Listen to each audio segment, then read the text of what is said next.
जिसने जिंदगी फिदा कर दी आप पर, उसको आप तमाशा मारते हो मुंह पर। जिसने अपना खून पसीना लगा दिया आप पर, आप उसको रुलाते हो, आप उसको परेशान करते हो।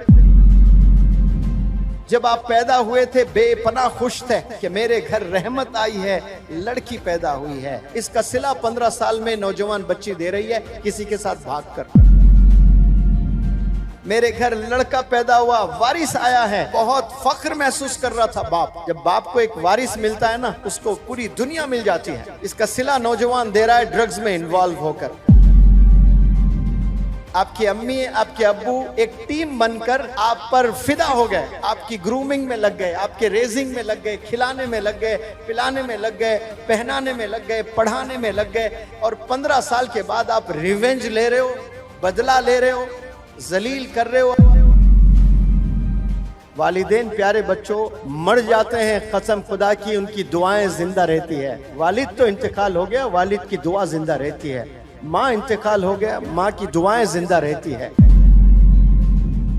मैं गारंटी से कहता हूं 50 और 60 साल के जितने भी वालिदैन इस रूहे जमी पर अभी जिंदा हैं, उनमें 80% परेशान है अपने बच्चों को लेकर, अपने ही बच्चों को लेकर परेशान है।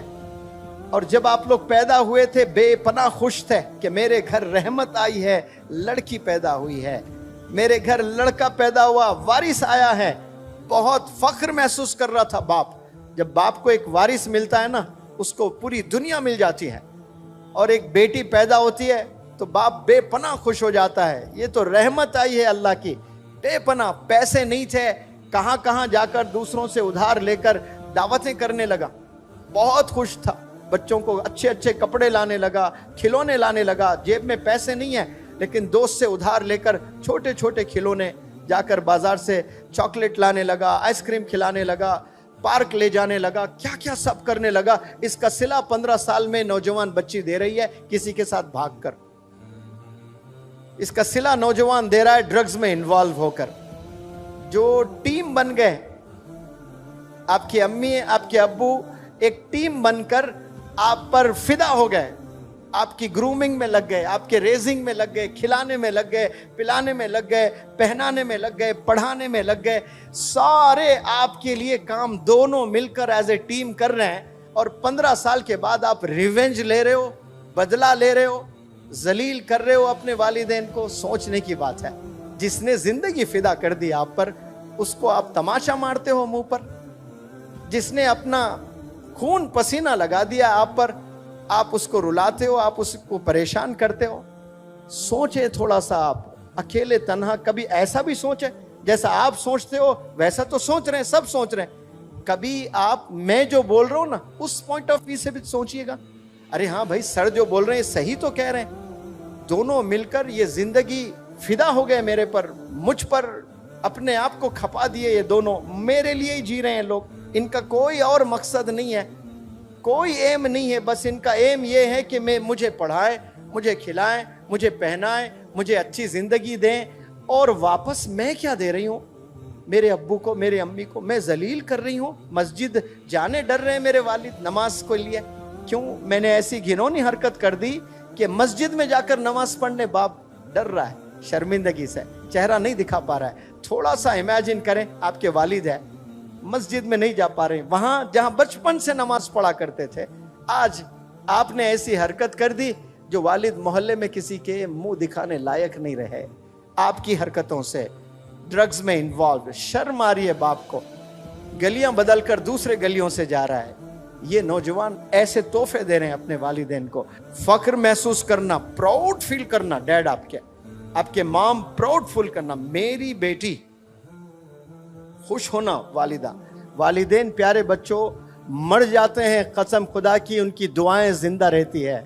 जो दुआएं आप लोग को किए थे ना वो माजी में, कभी रातों में किए, कभी जुमे में किए, कभी रोजे की हालत में किए, कभी इफ्तार करते हुए आंख से आंसू बहाए आप लोग के मुस्तकबिल के लिए। वालिद तो इंतकाल हो गया, वालिद की दुआ जिंदा रहती है। माँ इंतकाल हो गया, माँ की दुआएं जिंदा रहती है। तो देखने के लिए वालिदैन जिंदा नहीं होते हैं, लेकिन वो दुआएं जिंदा रहती है और वो दुआएं आपको बुलंदियों पर ले जाती हैं। और आज उफ भी नहीं कहना है, आप उफ तो दूर, हाथ भी उठा रहे हैं, तेज आवाज में बात कर रहे हो, ऊंची आवाज में बात कर रहे हो, वालिदैन को रुला रहे हो आप लोग।